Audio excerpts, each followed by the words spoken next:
योगी बाबा का ममता दीदी को अल्टीमेटम, बढ़ाई टीएमसी नेताओं की टेंशन। हड्डी पसली तोड़ने वाला किया बाबा बुलडोजर ने वार, मचा सियासत में हाहाकार। ममता के किले में अब खेल नहीं, सीधा हिसाब होगा। हिंदुओं की आवाज बन कटवा से उठी हुंकार। जिन इलाकों को माना जाता था टीएमसी का अजय किला, वहां बदलने लगा माहौल। 5 बयानों से आया बंगाल की सियासत में भूचाल। योगी के शब्द बने बीजेपी के लिए चुनावी हथियार। ममता सरकार पर किया सीधा वार, क्या बदल जाएगी पूरी तस्वीर? हिंदुत्व के सम्मान में योगी उतरे मैदान में। बंगाल की हवा को इस बार योगी बाबा ने ऐसा बदला जिसने ममता दीदी के नेताओं की रातों की नींद उड़ा दी। यहाँ तक कि योगी आदित्यनाथ की एक जनसभा ने पूरे चुनावी माहौल को हिलाकर रख दिया है।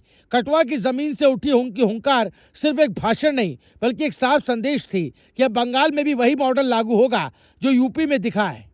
यही वजह है कि उनके बयान अब सिर्फ शब्द नहीं, बल्कि चुनावी नैरेटिव बन चुके हैं और ममता बनर्जी की राजनीति के सामने सीधी चुनौती खड़ी कर रहे हैं। दरअसल योगी के 5 ऐसे बयान हैं जिन्होंने बंगाल की सियासत में भगवा सुनामी जैसा असर पैदा कर दिया है। पहला बयान सबसे ज्यादा चर्चा में है, जब उन्होंने कहा कि जिस तरह यूपी में माफिया की हड्डी पसली एक कर दी गई, अब बंगाल की बारी है। ये सीधा संदेश था कि कानून व्यवस्था उनका सबसे बड़ा हथियार है। दूसरा बड़ा बयान था कटमनी और भ्रष्टाचार का खेल अब खत्म होगा, जिसमें उन्होंने केंद्र से आने वाले पैसे के दुरुपयोग पर सवाल उठाया। तीसरा बयान था जहां माफिया होता है वहां विकास नहीं होता, जो सीधे ममता सरकार के मॉडल पर हमला था। चौथा बयान था बंगाल में कर्फ्यू नहीं, उत्सव होगा, जिससे उन्होंने यूपी मॉडल को बंगाल में लागू करने का संकेत दिया। और पांचवा सबसे सियासी बयान था अब खिला कमल तो गुंडों को जगह नहीं मिलेगी, जिसने चुनाव को सीधा सत्ता बनाम सिस्टम की लड़ाई बना दिया।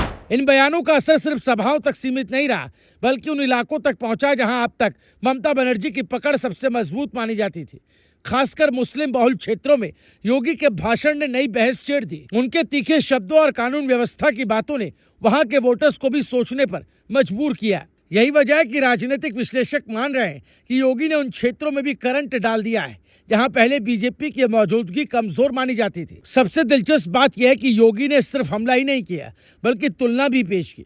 उन्होंने साफ कहा कि यूपी में 2017 से पहले क्या हाल था और आज क्या है। दंगे, कर्फ्यू और डर से निकलकर अब उत्सव और निवेश की बात होती। इसी मॉडल को उन्होंने बंगाल के सामने रखा और कहा कि अगर बदलाव चाहिए तो व्यवस्था बदलनी होगी।